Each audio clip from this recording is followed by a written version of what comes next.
ರಾಜಾರಾಮ್ ಅವರೇ, ನಿಮ್ಮ ಜೊತೆ ಸಂಬಂಧ ಬೆಳೆಸೋದು ನಮಗೆ ತುಂಬ ಸಂತೋಷ ಆಗ್ತಾ ಇದೆ. ನಿಮ್ಮ ಬಗ್ಗೆ ಮತ್ತೆ ನಿಮ್ಮ ಕುಟುಂಬದ ಬಗ್ಗೆ ಮಾತಾಡೋ ಅವಶ್ಯಕತೆನೇ ಇಲ್ಲ ಬಿಡಿ.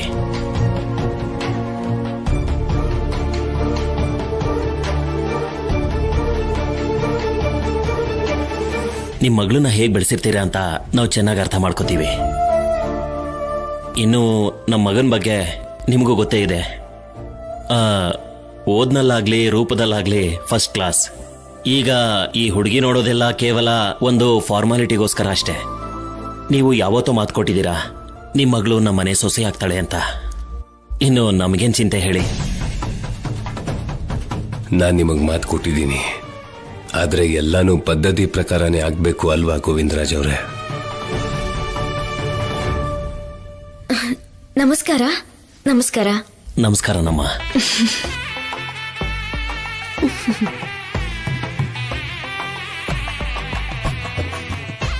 ಏನೋ ಹುಡುಗಿ ಬಗ್ಗೆ ನಮಸ್ಕಾರ ಮಾಡ್ತಿದ್ದಾಳೆ. ಈ ಹುಡುಗಿನೇ ರಾಜಾರಾಮ್ ಅವ್ರ ಮಗಳ ಹೇಗೆ? ಹಾಗೆ ಅನ್ಸುತ್ತೆ ಅಪ್ಪ, ಇಲ್ಲಾಂದ್ರೆ ನಮಗೆ ಯಾಕೆ ನಮಸ್ಕಾರ ಮಾಡ್ತಿದ್ಲು? ಇದೇನೋ ಮದ್ವೆ ಹುಡುಗಿನ ಚೆನ್ನಾಗಿ ರೆಡಿ ಮಾಡ್ತಾನೆ ಕರ್ಕೊಂಡ್ ಬರ್ತಾರೆ. ರಾಜಾರಾಮ್ ಅವ್ರಿಗೆ ನ್ಯಾಚುರಾಲಿಟಿ ಅಂತಂದ್ರೆ ತುಂಬಾ ಇಷ್ಟ. ಅದಕ್ಕೆ ಮಗಳಿಗೆ ಮೇಕಪ್ ಆಗಿ ತೋರಿಸ್ತಾ ಇಲ್ಲ ಅವರು. ಏನೇ ಆದ್ರೂ ಅವ್ರ ಪದ್ಧತಿನೇ ಬೇರೆ. ಇಷ್ಟಕ್ಕೂ ಮದ್ವೆ ಹುಡುಗಿ ಇವಳೇನಾ ಇಲ್ವಾ ಅಂತ ಸರಿಯಾಗಿ ತಿಳ್ಕೊಳ್ಳಿ. ಹೌದು, ಆ ಹುಡುಗಿನೇ ಮದ್ವೆ ಹೆಣ್ಣು.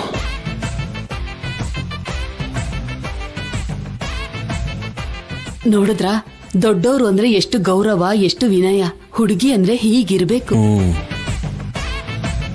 ಮತ್ತೆ ರಾಜಾರಾಮ್ ಅವ್ರ ಮನೇಲಿ ಬೆಳೆದಿದ್ದಾಳೆ ಅಂದ್ಮೇಲೆ ಇಷ್ಟು ವಿನಯ ಇಲ್ಲದೆ ಇದ್ರೆ ಹೇಗೆ? ಲೇ ಪ್ರಶಾಂತ, ನೀನ್ ತುಂಬಾ ಅದೃಷ್ಟವಂತ ಕಣೋ. ಅದಲ್ಲ ಅಪ್ಪ, ಆ ಹುಡುಗಿ ಮೇಕಪ್ ಅಲ್ಲಿ ಹೇಗ್ ಕಾಣ್ತಾಳೆ ಅಂತ ನೋಡ್ಬೇಕು.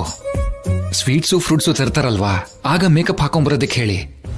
ಲೈ, ಸ್ವೀಟ್ಸು ಫ್ರೂಟ್ಸು ತಗೊಂಡ್ಬಾ ಅಂದ್ರೆ ತಗೋಬರ್ತಾರೆ ಹೊರತು ಈ ಮೇಕಪ್ ಎಲ್ಲ ಹಾಕಕ್ ಬಿಡಲ್ಲ ಕಣೋ. ಹುಡುಗಿ ಚೆನ್ನಾಗೇ ಇದ್ದಾಳೆ ಅಲ್ವಾ? ಮದ್ವೆ ಆದ್ಮೇಲೆ ಅವಳು ಹೇಗೋ ಹೀಗೆ ಇರ್ಬೇಕು ಅಲ್ವಾ? ಇದೇ ಸರಿಯಾದ ಪದ್ಧತಿ. ಏನೋ ಮಾತಾಡ್ಕೋತಾ ಇದ್ದೀರಾ?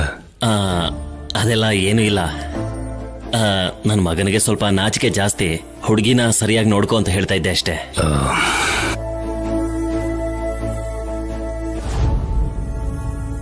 ಮದ್ವೆಗಂಡು ನನ್ನ ಹಾಗೆ ಇಲ್ಲ ಅಂದ್ರು ಪರವಾಗಿಲ್ಲ, ಚೆನ್ನಾಗೇ ಇದ್ದಾನೆ.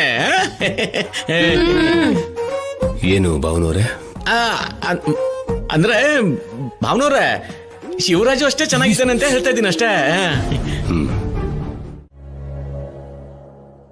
ಮನೇಲಿ ಮಾತಾಡೋದಕ್ಕೆ ರಾಜಲಕ್ಷ್ಮಿ ಭಯ ಪಡ್ತಾಳೆ. ಇನ್ನ ಆ ಹುಡುಗನ ಹತ್ರ ಏನ್ ಮಾತಾಡ್ತಾಳಮ್ಮ? ಹೆಸರಾದ್ರೂ ಕೇಳ್ತಾಳ ಅವನ್ನ? ನನಗೇನೋ ನಂಬಿಕೆ ಇಲ್ಲ. ರಾಜಲಕ್ಷ್ಮಿಗೆ ಮದ್ವೆ ವಯಸ್ಸು ಬಂದಿದೆ ಕಣ್ರೆ. ರಾಜಲಕ್ಷ್ಮಿಗೆ ಇಷ್ಟಾದ್ರೂ ಬುದ್ಧಿ ಇದೆ. ಇವತ್ತಿಂದ ಮದ್ವೆ ಆಗೋನೆ ಎಲ್ಲ ಹೇಳ್ಕೊಡ್ತಾನೆ. ಪಾರ್ವತಿ, ಹುಡುಗನ್ಗೆ ಕಾಫಿ ಕೊಡೋ ತರ ಹೋಗಿ ಅವನ ಹತ್ರ ನಾಚಿಕೆ ಪಡೆದೆ ಮಾತಾಡು ಅಂತ ಹೇಳು. ಸರಿಯತ್ತೆ.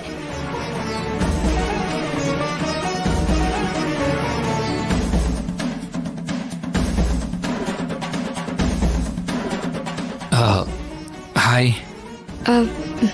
ಹಾಯ್. ನನ್ನ ಹೆಸರು ಪ್ರಶಾಂತ್. ನಿಮ್ಮ ಹೆಸರು?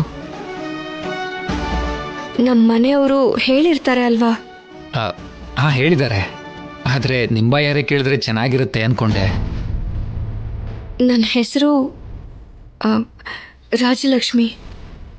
ಹೋ, ನಿಮ್ಮ ಹಾಗೆ ನಿಮ್ಮ ಹೆಸರು ಕೂಡ ತುಂಬ ಚೆನ್ನಾಗಿದೆ. ಏನಪ್ಪ, ಕಾಫಿ ತಗೋ. Thank you. ಭಯ ಪಡ್ದೆ ಕೇಳ್ಬೇಕು ಅನ್ಕೊಂಡಿರೋದನ್ನ ಕೇಳ್ಬಿಡು, ಭಯ ಪಡ್ಬೇಡ.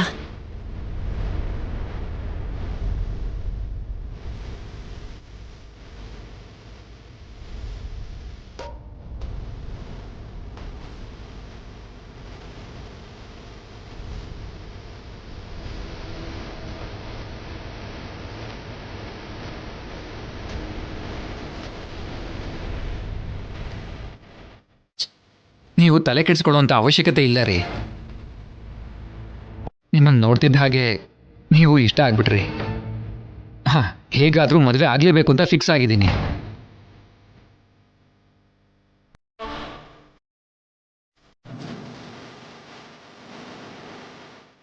ನೀವು ತುಂಬ ಚೆನ್ನಾಗಿದ್ದೀರಾ. ನನಗೆ ಯಾವ ರೀತಿ ಹುಡುಗಿ ಬೇಕು ಅಂತ ನಾನು ಇಷ್ಟಪಟ್ಟಿದ್ನೋ ಅದೇ ರೀತಿ ಹುಡುಗಿ ಸಿಕ್ಕಿದ್ದಾಳೆ ಅಂತ ನಂಗೆ ತುಂಬಾ ಖುಷಿ ಆಗ್ತಾ ಇದೆ. I am so lucky.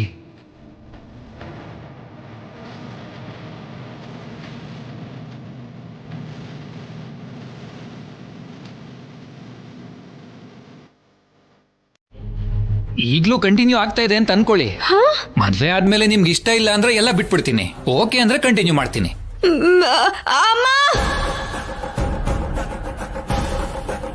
ಏನಾಯ್ತಮ್ಮ? ರಾಜಿ, ಏನಪ್ಪ ದೇವ್ರೆ, ಇವಳಿಗೆ ಇಷ್ಟ ಅಂತ ಇಷ್ಟೆಲ್ಲ ಡವ್ ಮಾಡಿದ್ರೆ ಅಮ್ಮ ಅಂತ ಕೂಕೊಂಡು ಓಡ್ ಹೋದ್ಲು. ರಾಜಿ, ಏನಾಯ್ತಮ್ಮ? ಏನಾಯ್ತ ರಾಜಲಕ್ಷ್ಮಿ? ರಾಜಿ, ಏನಾಯ್ತು ರಾಜಲಕ್ಷ್ಮಿ? ಯಾಕಮ್ಮ? ಅವನೇನಾದ್ರೂ ಹೇಳದ್ನಾ? ಏನಾಯ್ತೋ? ಅಯ್ಯೋ, ನಾನೇನು ಮಾಡ್ಲಪ್ಪ. ಯಾಕೋ? ಏನಾಯ್ತು? ಏನಾಯ್ತು ರಾಜಲಕ್ಷ್ಮಿ? ಯಾಕೆ ಅಳ್ತಾ ಇದೀಯಾ? ರಾಜಲಕ್ಷ್ಮಿ, ಏನಾಯ್ತಮ್ಮ?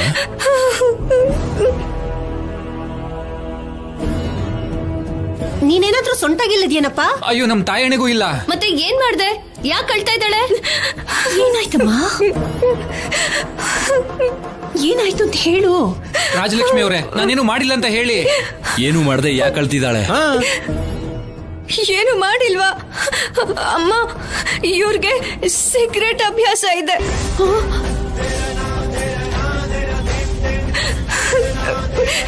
ಡ್ರಿಂಕ್ಸ್ ಅಭ್ಯಾಸನೂ ಇದೆಯಂತಮ್ಮ. ಅಯ್ಯೋ,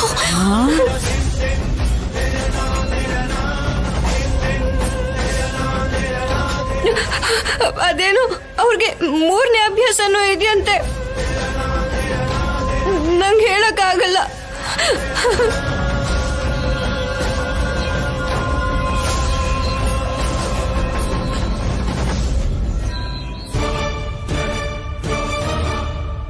ಇದನ್ನೆಲ್ಲ ಯಾರು ಹೇಳಿದ್ದು? ಯಾರ್ಯಾಕೆ ಹೇಳ್ಬೇಕು ಅಂಕಲ್? ನಾನೇ ಹೇಳಿದ್ದು. ನೀನೇ ಹೇಳಿದ್ಯಾ? ಎಷ್ಟು ಧೈರ್ಯನೋ ನಿನ್ಗೆ?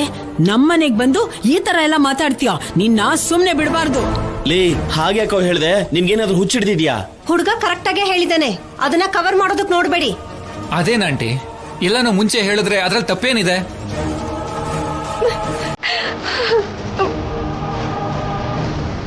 ನಾನು ಹೇಳಿದ್ರಲ್ಲಿ ಏನ್ ತಪ್ಪಿದೆ ಹೇಳಿ? ಅಯ್ಯೋ,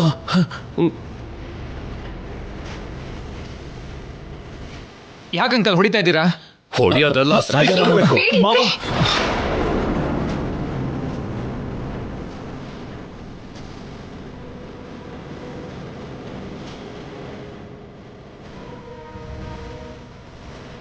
ಏಯ್, ಏನಪ್ಪ ನಿನ್ ಮುಖಕ್ಕೆ ಏನಾಯ್ತು?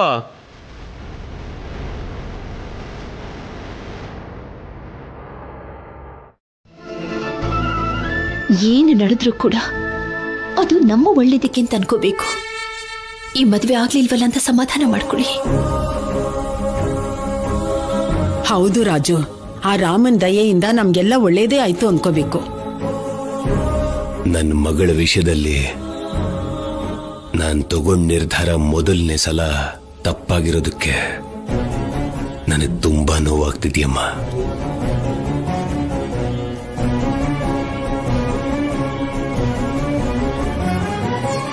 ಈ ಸಮಸ್ಯೆಯಿಂದ ಪಾರಾಗಿದ್ದಕ್ಕೆ ಎಲ್ರೂ ಸಂತೋಷವಾಗಿರ್ಬೇಕಲ್ವಾ? ಯಾಕೆ ಬೇಜಾರಾಗ್ತಿದೆ ಅಂತಿದ್ದೀರಾ? ಈ ಊರಲ್ಲಿ ಯಾರ ಮನೆಯಲ್ಲಿ ಸಂಬಂಧ ನೋಡಿದ್ರು ಅವ್ರು ಏನು, ಅವ್ರು ಎಂಥವ್ರು ತಿಳ್ಕೊಳ್ಳಿ ಅಂತ 10 ಜನಕ್ಕೆ 10 ರೀತಿಯಲ್ಲಿ ಸಲಹೆ ಕೊಡೋ ನಾನು ಇವತ್ತು ನನ್ನ ಮನೆಯಲ್ಲಿ ತಪ್ಪು ಮಾಡಿದವನ ಹಾಗೆ ತಲೆ ತಗ್ಸೋ ಹಾಗಾಗಿದೆ. ಮದುವೆ ಮಾಡಬೇಕಾದ್ರೆ ಎಷ್ಟು ಜಾಗ್ರತೆನ ವಹಿಸಬೇಕು ಅಂತ ಎಲ್ಲರೂ ನನ್ನನ್ನೇ ಕೇಳ್ತಾ ಇರ್ತಾರೆ. ಅಂಥದ್ರಲ್ಲಿ ನನ್ನ ಮಗಳ ವಿಷಯದಲ್ಲಿ ನಾನು ಹೇಗೆ ಮೋಸ ಹೋದ್ನೋ ನನಗೆ ಅರ್ಥ ಆಗ್ತಿಲ್ಲ.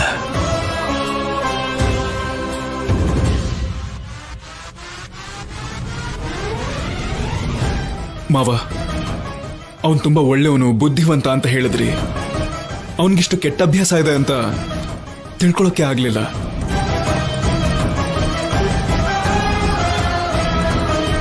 ಅಭ್ಯಾಸ ಇರೋರೇನ್ ಹಣೆ ಮೇಲೆ ಅಚ್ಚೆ ಹಾಕೊಂಡು ಓಡಾಡ್ತಾರ ಏನು? ಇದ್ರಲ್ಲಿ ನೀವ್ ಮಾಡಿರೋ ತಪ್ಪೇನು? ಅದ್ರ ಬಗ್ಗೆ ಯೋಚನೆ ಮಾಡ್ಬೇಡಿ. ಆ ಸಂಬಂಧ ಸೆಟ್ ಆಗ್ಲಿಲ್ಲ ಅಲ್ವಾ? ಇನ್ನು ಅದ್ರ ಬಗ್ಗೆ ಯೋಚನೆ ಮಾಡಿ ಏನ್ ಪ್ರಯೋಜನ? ಇದೆಲ್ಲ ಒಂದ್ ಕೆಟ್ಟ ಕನ್ಸು ಅಂತ ಎಲ್ರೂ ಮರ್ತ್ ಬಿಡಿ. ಇನ್ನದ್ರ ಬಗ್ಗೆ ಯಾರು ಮಾತಾಡ್ಬೇಡಿ. ರಾಜಲಕ್ಷ್ಮಿ, ನೀನ್ ಕೇಳೋದಕ್ಕೂ ಮುಂಚೆ ನಿನ್ಗೊಂದು ಮಾತು ಹೇಳಬೇಕು ಅಂತ ಅನ್ಕೊಂಡಿದ್ದೀನಿ.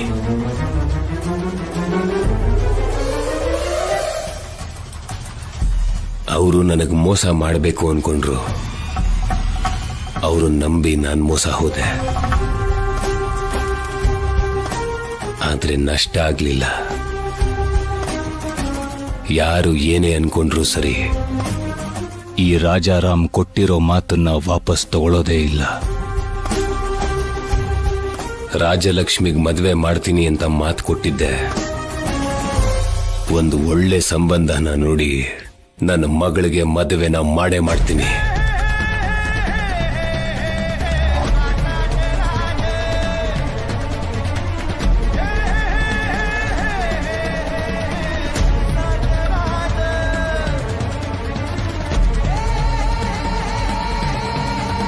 ಇದೇನು, ಅವಳು ಈಗಷ್ಟೇ ನೋವಿಂದ ಹೊರಗೆ ಬರ್ತಾ ಇದ್ದಾಳೆ. ಆಗ್ಲೇ ಇನ್ನೊಂದ್ ಸಂಬಂಧ ನೋಡ್ತೀನಿ ಅಂತಿದಿರಲ್ಲ. ನೀವ್ ನಿರ್ಧಾರ ತಗೊಳ್ಳೋಕ್ಕೂ ಮುಂಚೆ ರಾಜಲಕ್ಷ್ಮಿ ಅಭಿಪ್ರಾಯ ಏನಂತ ಕೇಳ್ಬೋದಲ್ಲ? ನನ್ನ ಮಗಳು ಅವಳು ಮದುವೆ ನಿರ್ಧಾರನ ನನ್ನ ಕೈಯಲ್ಲಿಟ್ಟಿದ್ದಾಳೆ. ಅವಳ ಅಭಿಪ್ರಾಯನ ಮತ್ತ್ಯಾಕೆ ಕೇಳಬೇಕು?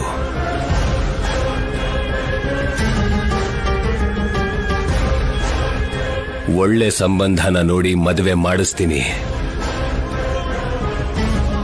ನಡೆದಿರೋ ತಪ್ಪಿಗೆ ಅಪಾರ್ಥ ಮಾಡ್ಕೋಬೇಡಮ್ಮ. ಅವಸರ ಪಟ್ಟು ನಿರ್ಧಾರ ತಗೊಂಡಿದ್ದೀನಿ ಅಂತ ಮಾತ್ರ ಅನ್ಕೋಬೇಡ. ಅಣ್ಣ, ನೀವ್ಯಾಕೆ ಅದ್ರ ಬಗ್ಗೆ ಪದೇ ಪದೇ ಯೋಚನೆ ಮಾಡ್ತಿದ್ದೀರಾ? ಮೋಸದಿಂದ ನಮ್ಮ ರಾಜಲಕ್ಷ್ಮಿನ ಮದುವೆ ಮಾಡ್ಕೋಬೇಕು ಅಂತಿದ್ದು ಅವರು. ಮದುವೆ ಆದ್ಮೇಲೆ ಎಲ್ಲಾ ವಿಷಯ ಆಚೆ ಬಂದ್ರೂ ಪರವಾಗಿಲ್ಲ ಅಂತ ಧೈರ್ಯವಾಗಿ ಹೆಣ್ಣು ನೋಡಕ್ ಬಂದಿದ್ದಾರೆ. ಇಂಥ ನಂಬಿಕೆ ದ್ರೋಹ ಮಾಡಬೇಕು ಅಂತಿದ್ದವ್ರ ಬಗ್ಗೆ ನೀವ್ಯಾಕಣ ಯೋಚನೆ ಮಾಡ್ತೀರಾ? ಹಾಗಲ್ಲ ಶಿವರಾಜು. ಒಂದ್ ವೇಳೆ ಅವ್ರ ಜೊತೆ ಸಂಬಂಧ ಮುಂದುವರೆದು ರಾಜಲಕ್ಷ್ಮಿ ಮದುವೆ ಆಗಿ ಹೋಗಿದ್ದಿದ್ರೆ ಪಾಪ ಅವಳ ಜೀವನ ಏನಾಗ್ಬೇಕಿತ್ತು?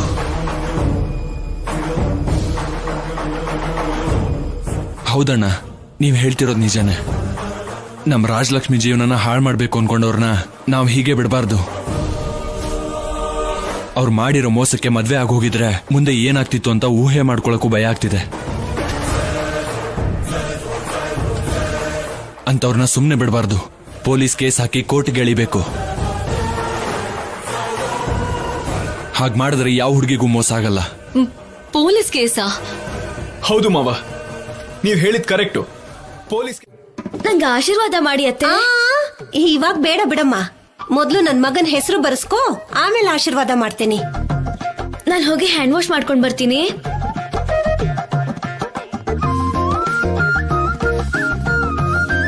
ಬಾದ್ಯಕ್ಕ.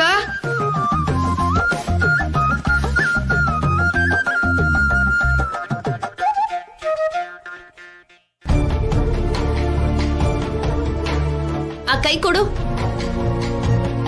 ಕೈ ಕೊಡೆ.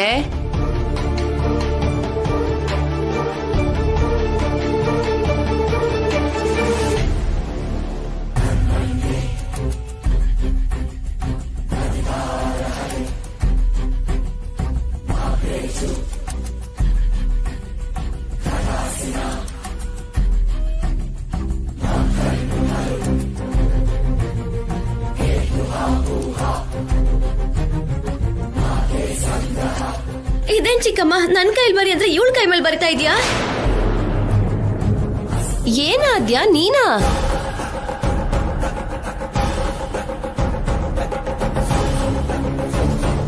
ಏಯ್, ನನ್ ಗಂಡನ ಹೆಸರು ನೀನ್ ಯಾಕೆ ಬರ್ಸ್ಕೊತಾ ಇದೀಯಾ?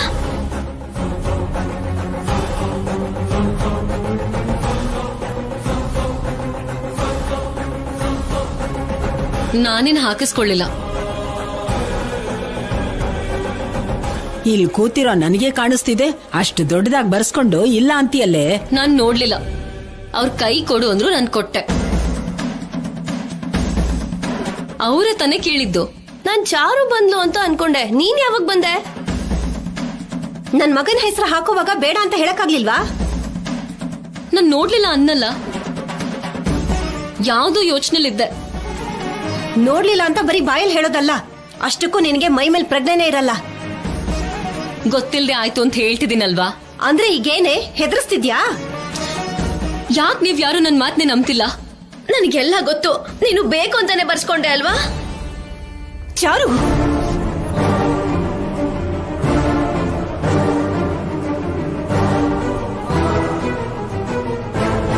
ನೋಡ್ಲಿಲ್ಲ ಅಂತ ಹೇಳ್ತಿದ್ದಾಳಲ್ವಾ? ಅಲ್ಲ, ನೀನಾದ್ರೂ ನೋಡ್ಕೋಬೇಕಿತ್ತಲ್ವಾ ಪಾರ್ವತಿ? ನಾನು ಚಾರು ಅನ್ಕೊಂಡೆ ಅಕ್ಕ.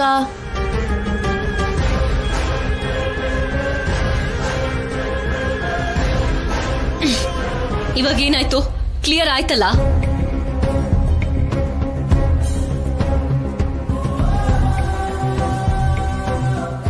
ಕ್ಲಿಯರ್ ಆಗಿದೆ, ನೀನೇನ್ ಫೀಲ್ ಮಾಡ್ಕೋಬೇಡ ಆದ್ಯಾ.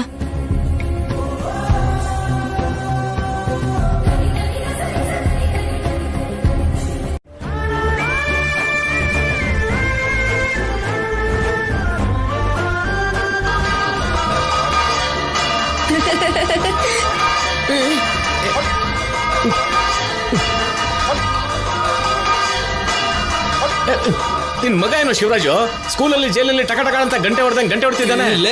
ಹೋಗಿ ಎಲ್ರು ಎಪ್ಸು ಅಂದ್ರೆ ಜಾಕ್ಟೆ ಬಾರಿಸ್ತಿದ್ಯಲ್ಲೋ. ಒಬ್ಬೊಬ್ರ ಹತ್ರನೇ ಹೋಗಿ ಎಲ್ರೂನು ಎಬ್ಸಕ್ ಆಗಲ್ಲ ಅಲ್ವಾ ಅಪ್ಪ? ಅದಕ್ಕೆ ಜೋರಾಗಿ ಶಬ್ದ ಮಾಡಿ ಎಲ್ರೂನು ಎಬ್ಬಿಸ್ತಾ ಇದ್ದೀನಿ.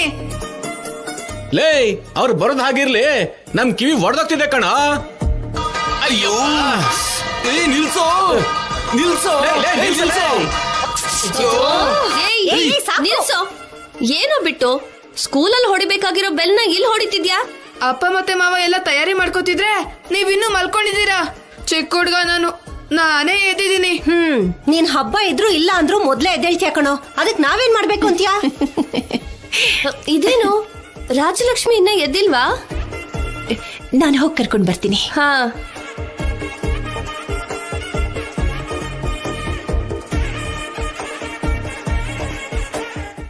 ಹಾ, ಎಲ್ರೂ ಆಗ್ಲೇ ಎದ್ದಿದ್ದಾರೆ. ಆ ಮಹಾತಾಯಿ ಮಾತ್ರ ಇನ್ನೂ ಎದ್ದಿಲ್ಲ. ಈ ಮನೆಗೆ ರಾಣಿ ಆಗೋಗಿದ್ದಾಳೆ. ಅವಳ ಬಗ್ಗೆ ನನಗೆ ಯಾಕೆ ಚಿಕ್ಕಮ್ಮ? ಸೀನು ಮಾವ ಎಲ್ಲಿದ್ದಾನೆ? ಅವನು ಎದ್ದಿಲ್ವೇ? ಹಾಗಾದ್ರೆ ಇದು ನೀನೇ ಹಿಡ್ಕೋ, ನಾನೇ ಹೋಗಿ ಸೀನು ಮಾವನ್ ಎಬ್ಬಿಸ್ತೀನಿ. ಇರೇ ಇಲ್ಲೋಡು, ನೀನು ಅವಾಗವಾಗ ಸೀನು ರೂಮ್ಗೆ ಹೋಗ್ಬಾರ್ದೆ. ನಮ್ ಭಾವನವ್ರು ನೋಡಿದ್ರು ಅನ್ಕೋ, ನಿನಗ್ ಪದ್ಧತಿ ಆಚಾರ ಗೊತ್ತಿಲ್ಲ ಅನ್ಕೋತಾರೆ. ಇಲ್ಲಿವರೆಗೂ ಮಾಡಿದ್ದೆಲ್ಲ ನಾಟಕ ಅನ್ಕೋತಾರೆ. ಇಲ್ಲ ಬಿಡು ಚಿಕ್ಕಮ್ಮ, ಸೀನು ಮಾವನಿಗೆ ಕುಡಿಯಕ್ ನೀರ್ ಕೊಡೋ ನೆಪ್ತಲ್ಲಿ ಅಲ್ಲಿಗೆ ಹೋಗ್ತೀನಿ. ಬೆಳಿಗ್ಗೆನೆ ಹಾಟ್ ವಾಟರ್ ಕುಡಿಯೋದು ಈ ಮನೇಲಿ ಎಲ್ಲರಿಗೂ ಅಭ್ಯಾಸ ಅಲ್ವಾ? ಹಾಟ್ ವಾಟರ್ ತಗೊಂಡ್ ಹೋಗ್ತೀನಿ. ಸರಿ, ಹೇಗಾದ್ರೂ ಹೋಗು, ಆದ್ರೆ ನಮ್ ಭಾವನವ್ರ ಕಣ್ಣಿಗೆ ಮಾತ್ರ ಬೀಳ್ಬೇಡ. ಸರಿ ಚಿಕ್ಕಮ್ಮ.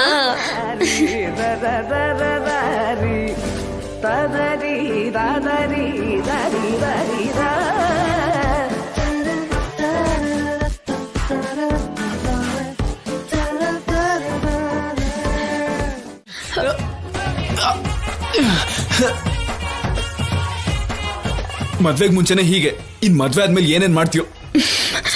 ಮದ್ವೆ ಆದ್ಮೇಲೆ ಹೀಗೆ ಕೆಬ್ಬಿಸ್ತೀನಿ ಮಾವ. ಮತ್ತಿನ್ ಹೆಂಗೆ ಬರ್ಸ್ತೀಯ?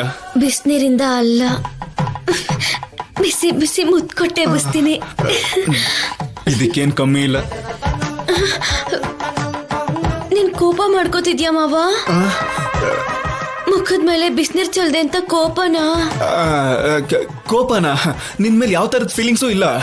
ಅಂದ್ರೆ ಯಾವ ಫೀಲಿಂಗು ಇಲ್ವಾ? ಅಂದ್ರೆ ಕೋಪ ಗೀಪ ಏನಿಲ್ಲ ಅಂತ ಹೇಳ್ತಿದ್ದೀನಿ. ಅಷ್ಟೇ ಅಲ್ವಾ? ಹೌದು, ನಿಜ ನಿಜ ನಿಜ. ಹೊರಗಡೆ ಭೋಗಿ ಆಗ್ತಾ ಇದಾರ ಮಾವ, ನೀನು ಬಾ. ಹೇ, ನಾನ್ ಬರ್ತೀನಿ, ನೀನ್ ಹೋಗು. ಈ ತರ ಕೈ ಹಿಡ್ಕೊಂಡು ಎಳಿಬಾರ್ದು. ನೀನ್ ಹೋಗು. ನಾಳೆ ಬೆರಳು ಹಿಡ್ಕೊಂಡು ನಡಿಬೇಕಾಗಿರೋಳು, ಇವಾಗ ಕೈ ಹಿಡ್ಕೊಂಡ್ರೆ ತಪ್ಪೇನು? ಚಾರು, ನಿನ್ ತಪ್ಪೇನಿಲ್ಲ. ನೀನ್ ಹೋಗು, ನಾನು ಆಮೇಲೆ ಬರ್ತೀನಿ. ಸರಿ, ಬೇಗ ಬಂದ್ಬಿಡು. ಹಾ, ನಾನ್ ಬರ್ತೀನಿ, ನೀನ್ ಹೋಗು. ಬಾಯ್.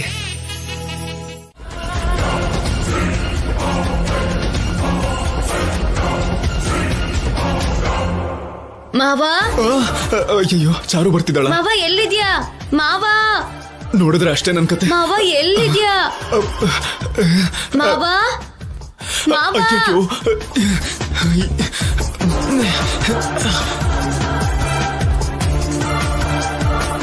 ಮಾವ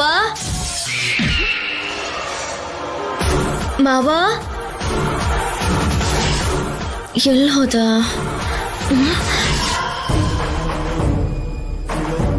ಹೇಗ್ ನಿದ್ದೆ ಮಾಡ್ತಿದ್ದಾಳೆ ನೋಡು, ಹಂದಿ ತರ. ಇವಳ ಬಗ್ಗೆ ನನಗೇನಕ್ಕೆ? ಮಾವ ಎಲ್ಲಿ ಹೋದ? ಕಾಣಿಸ್ತಾನೆ ಇಲ್ಲ.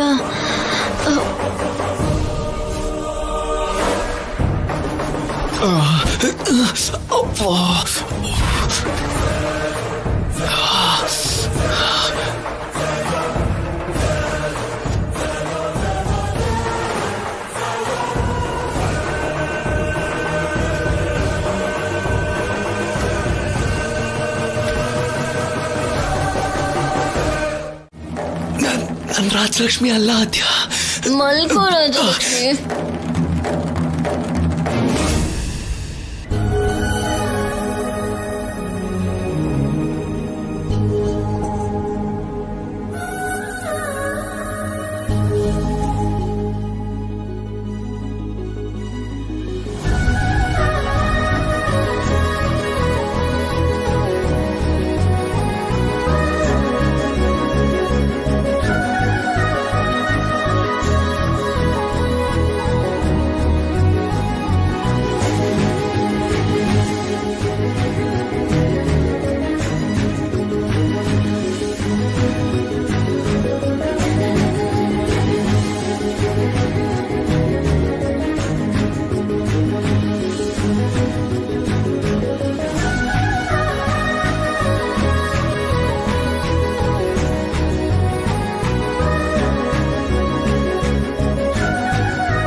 ಇದೆಲ್ಲ ಸರಿಯಲ್ಲ.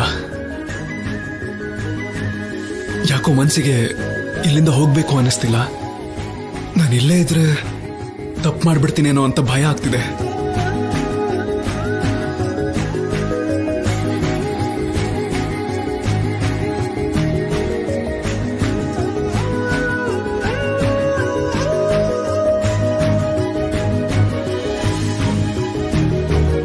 ಬೆಳಕಾದ್ಮೇಲೆ ಬಂದಾಗ ನಾನಿಲ್ಲ ಅಂದ್ರೆ ನಿಮ್ಗೆ ಸರ ಯಾರು ಕೊಡ್ತಾರೆ? ಅದಕ್ಕೆ ಮನೆಗೆ ತಗೊಂಡ್ ಬಂದೆ.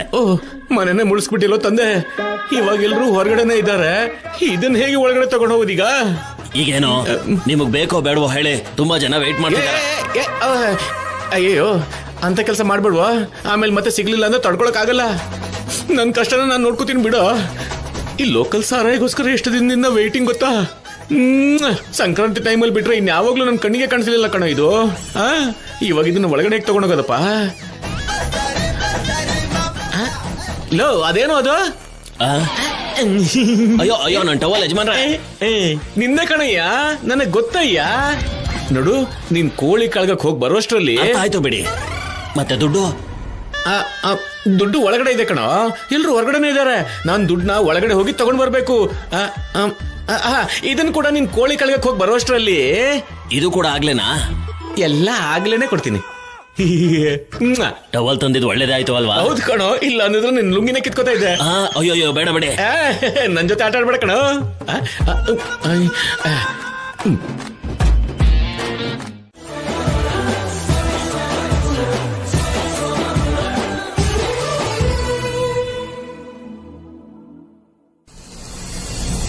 ಆದ್ಯ,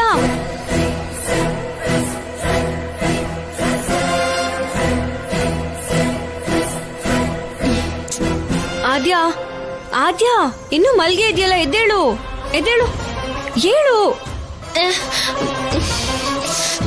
ಅಲ್ಲಿ ಹೋಗಿ ಹಬ್ಬಕ್ಕೆ ಸಿದ್ಧ ಮಾಡ್ಕೋತಾ ಇದಾರೆ. ನೋಡಕ್ ತುಂಬಾ ಚೆನ್ನಾಗಿರುತ್ತೆ. ಎದ್ದೇಳು ಬಾ. ನಾನ್ ಬರಲ್ಲ. ನಮ್ಮೂರಲ್ಲಿ ನಾವ್ ಹಬ್ಬ ಆಚರಿಸೋದನ್ನ ನೋಡ್ದೆ ಅಂದ್ರೆ ಅದು ನೀನ್ ಮರ್ಯಾದೆ ಇಲ್ಲ. ಬಾ ನೀನು, ನಾನ್ ಹೇಳ್ತೀನಿ ಬಾ. ಆದ್ಯ, ನೀನು ಇಲ್ಲಿದ್ಯಾ? ನಾನೇ. ಮತ್ ನೀನ್ ಯಾರು ಅನ್ಕೊಂಡೆ? ಈಗಷ್ಟೇ ಬಂದ್ಯಾ? ಹೌದು, ಈಗ್ಲೇ ಬಂದಿದ್ದು.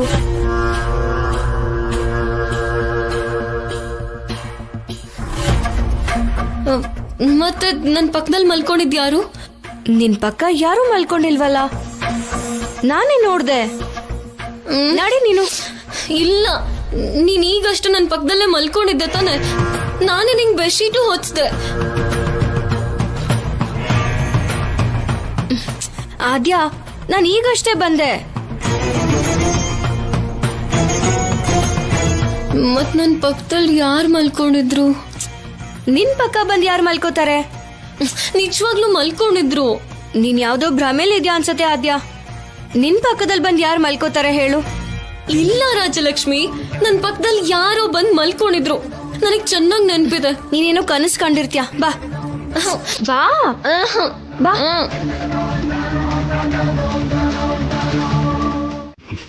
ಹಾಗೇನೆ ಈ ಕೆಟ್ಟ ಆಲೋಚನೆಗಳನ್ನ ಭೋಗಿ ಬೆಂಕಿಯಲ್ಲಿ ಅಗ್ನಿಗೆ ಆಹುತಿ ಮಾಡಿ ಮುಂದೆ ಬರೋ ಭವಿಷ್ಯದ ಕಡೆಗೆ ಹೊಸ ಹೆಜ್ಜೆನ ಇಡೋದು ಈ ಭೋಗಿ ಕಾರ್ಯದ ಉದ್ದೇಶ.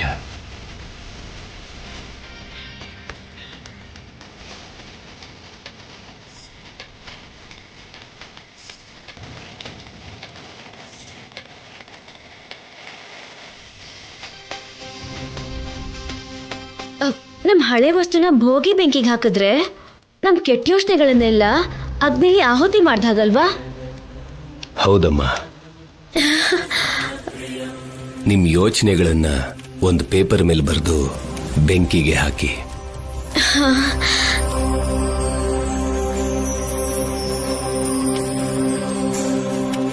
ಈ ಐಡಿಯಾನು ತುಂಬಾ ಚೆನ್ನಾಗಿದೆ ಭಾವನವ್ರೆ.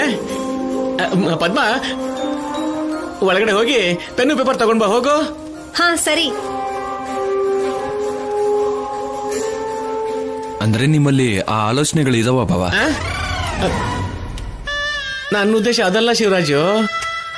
ಚಿಕ್ಕ ಚಿಕ್ಕ ಭಯ, ಚಿಕ್ಕ ಚಿಕ್ಕ ತಪ್ಪು ಕಲ್ಪನೆಗಳಿದ್ರೆ ಅದನ್ನ ಅಗ್ನಿಗೆ ಆಹುತಿ ಕೊಡೋಣ ಅನ್ಕೋತಿದ್ದೀನಿ.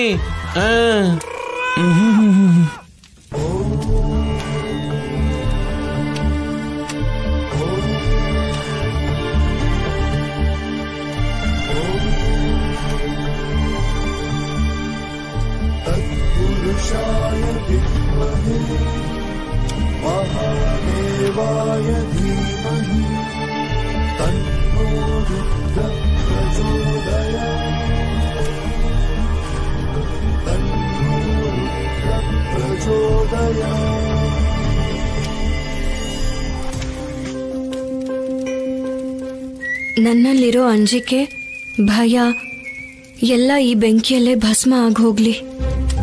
ಅನವಶ್ಯಕವಾಗಿ ಚಾರುಗೆ ಜಾಸ್ತಿನೇ ಹೆಲ್ಪ್ ಮಾಡ್ಬಿಟ್ಟೆ. ನಿಶ್ಚಿತಾರ್ಥ ಆದ್ಮೇಲೆ ನನ್ ಬಗ್ಗೆ ಯೋಚನೆ ಮಾಡೋದನ್ನೇ ಬಿಟ್ಟಿದ್ದಾಳೆ. ಇನ್ನೊಂದ್ಸಲ ಖಂಡಿತ ಸಹಾಯ ಮಾಡಲ್ಲ. ಯಾರಾದ್ರೂ ಗಿಫ್ಟ್ ಕೊಟ್ರೆ ತಗೊಳಕ್ಕೆ ಯೋಚನೆ ಮಾಡ್ತಿರ್ತೀನಿ. ಆ ತರ ಯೋಚನೆ ಬರ್ದಿರೋ ಹಾಗೆ ನೋಡ್ಕೋತಂದೆ.